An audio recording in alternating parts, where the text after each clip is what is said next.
new students to UW-Madison, and say, when you say hello to all the students who have been here before, you must say something, right? There's some kind of expression that you use to talk about, welcoming back the students who have been here before. And this is my alma mater. As Taylor mentioned, I walked across the United States and didn't talk for 17 years, so I'm going to tell you a little bit about that, because when I was a student here at the University of Wisconsin, Madison, I did go to Montana too, and I'll tell you about that. I didn't ride in cars and I didn't speak, so I was kind of an interesting student working on a PhD. And it all started when I saw an oil spill back in 1971 in San Francisco Bay. And I gave up the use of riding motorized vehicles because I really wanted to take responsibility for the mess that was washing on the shore. And I didn't just go just like that. Oh, I'm going to give up riding in cars. I was with my girlfriend and I said that. I said, hey, Jeannie, maybe we should give up riding and driving in cars because of the oil spill. And she said, that's nice.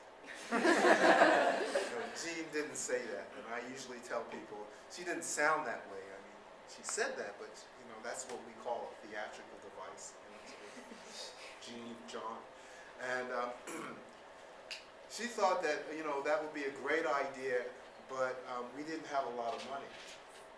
And people would think that if we were just walking and we didn't have money, lots of money, that they would just think we were a bunch of hippies or bums or whatever. And this was way before Forrest Gump, right? So, and there was no Bubba in our, Bubba Shrimp, no. So we decided we would wait until we got enough money, because when we had money, people would see us walking. And they would go, oh my God, look, the rich people are walking. Come on, let's go. They must know something. And we would really make a difference that way.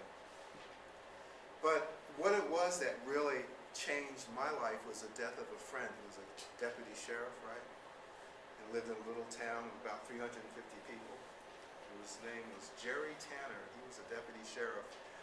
And he wasn't my best friend. He was a good guy. But he was always digging in our yard, looking for these plants that Gene was planting. You guys don't know about that, right? Those plants? It's good. Hey, this is a good group. We talked about that. Yeah. And so Jerry was a good friend in that sense that he was part of this community of about 350 people, and that means we knew each other. Everybody knew each other. And his boat flipped over in the bay, and he drowned. His family was saved. So we picked some peas from our yard and took to his mother and decided that we're going to go on a walk to celebrate his life. To actually hear Jesse Colin Young, who is now playing, this was a long time ago, things go in circles. My birthday was just the 23rd. Whose birthday was it? Was it yours? The 19th? Who said their birthday was almost today? I think it was maybe because it was leap year. Right? Oh yeah, leap year.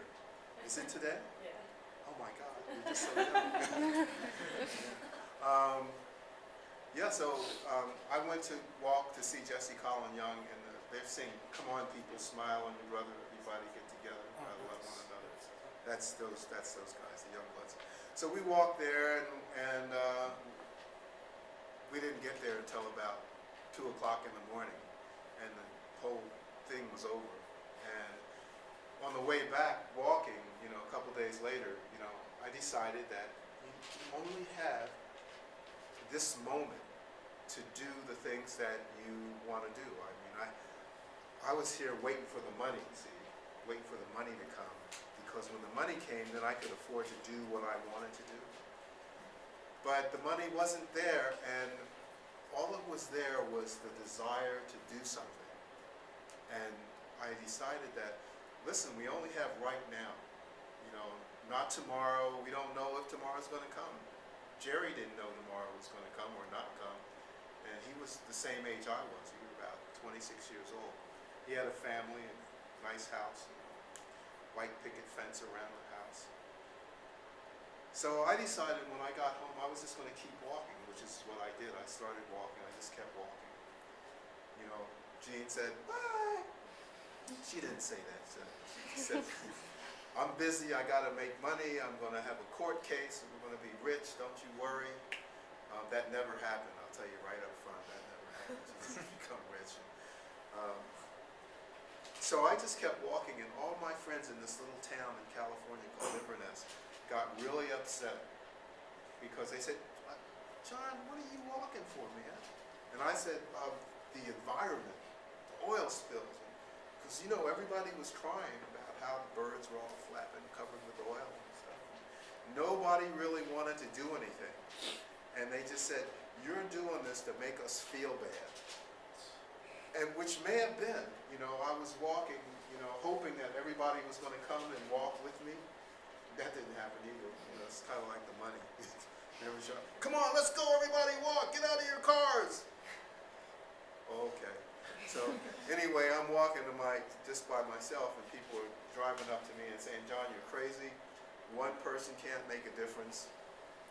We don't know why you're doing that except to make us look bad. And something happened on my birthday.